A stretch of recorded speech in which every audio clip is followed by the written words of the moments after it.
Bom dia, pessoal. Bom dia. Se tem uma mensagem que tem que estar gravada no nosso coração, está escrita na palavra de Deus. Ela diz que Deus amou o mundo de tal maneira que deu o seu único filho para todo aquele que nele crê, não pereça, mas tenha a vida eterna. Estava pensando, sabe?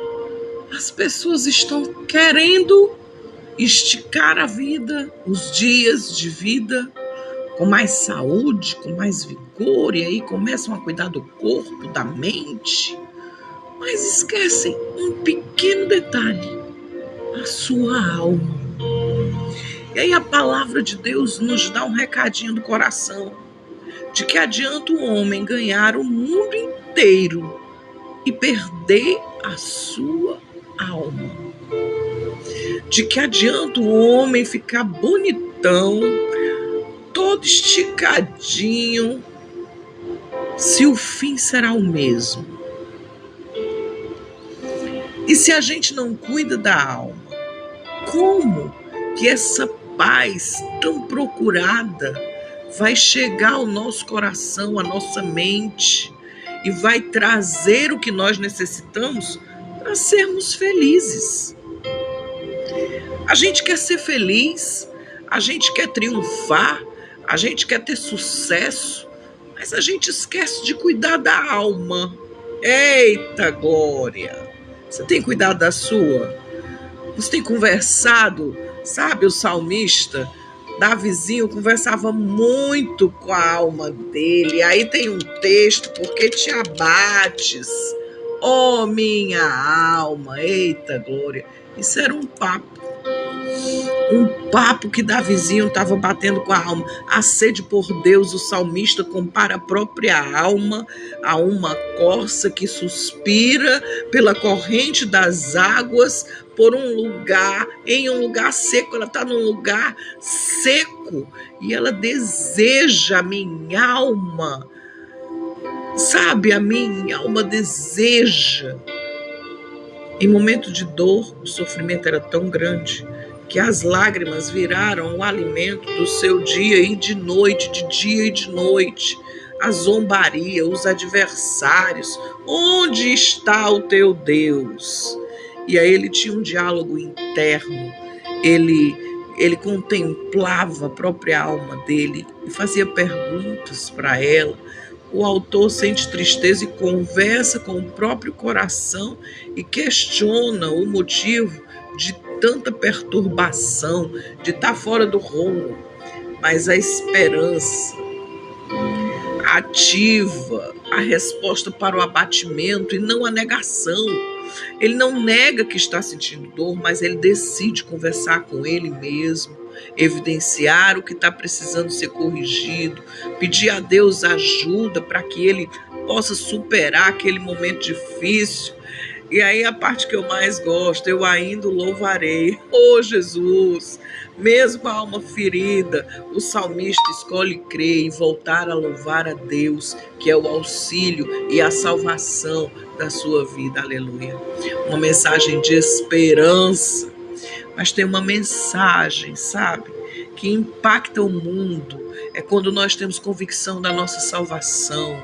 Segundo a Bíblia, a cruz, a ressurreição de Cristo, o conceito de que o Filho de Deus sofreu, morreu e se entregou, era uma morte vergonhosa. O impacto dessa mensagem, o escândalo para os judeus, porque a Torá dizia que maldito era... Eu nunca tinha entendido isso direito, e aí eu fui ler hoje e acabei que entendi. Olha, por que é vergonha? Porque para os judeus a morte de cruz era uma vergonha. Era uma vergonha. Judeus da época: como é que pode um Messias crucificado?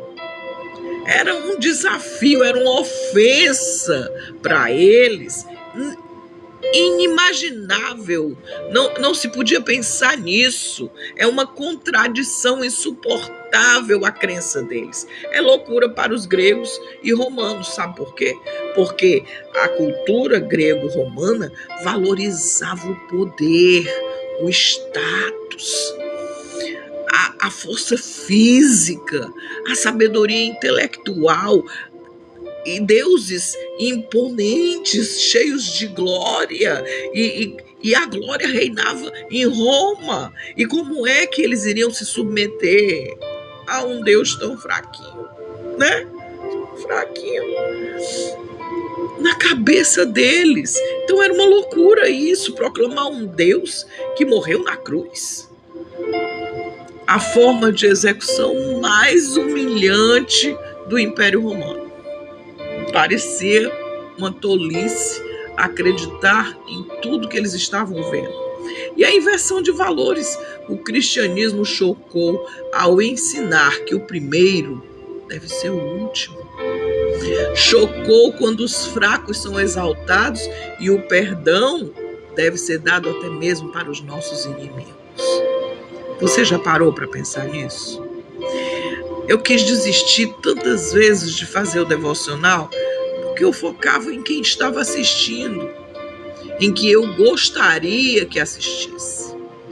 Mas Deus me surpreendeu dizendo que não importa.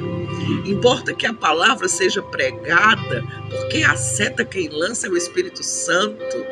Ele vai dirigir a palavra, a espada da palavra, para quem está precisando, para quem vai ter sensibilidade de parar e ouvir. Os textos bíblicos, nós pregamos o Cristo ressuscitado e não crucificado para sempre. O escândalo para os judeus e a loucura para os gentios vai muito além de uma morte de cruz. A mensagem da cruz é loucura para os que estão perecendo, mas para nós que estamos sendo salvos é o poder de Deus. Você entendeu o que é o poder de Deus, libertador, regenerador, que te leva para o céu? Aí você aceitou Jesus no seu coração e vive essa mensagem que parece loucura. Até para hoje. O impacto social, o perdão, a igualdade nas primeiras comunidades cristãs, era um absurdo isso. O impacto social, quebrando barreiras, trazendo distinção, perdeu-se o valor central de uma política comunitária inicial contraditória, inclusão de marginalizados, mulheres, pobres, leprosos.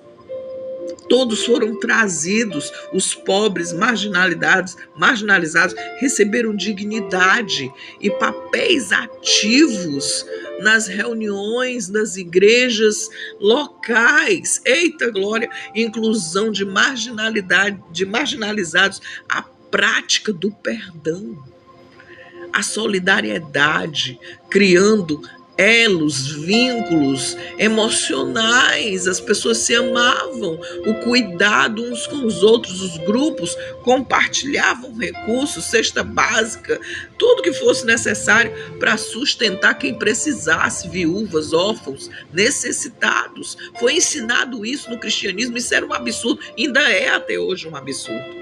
Resistência, a recusa em adorar um imperador e a lealdade a um princípio de igualdade assusta até hoje.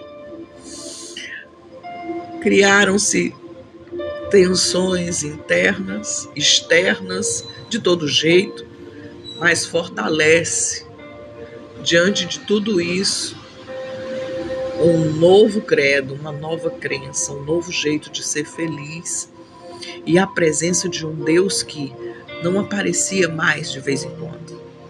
Agora Ele está conosco, todos os dias, em todo o tempo, fazendo a gente acreditar, fazendo a gente perseverar, fazendo a gente ter esperança de que um dia vai ser tudo sol, tudo luz, tudo vida.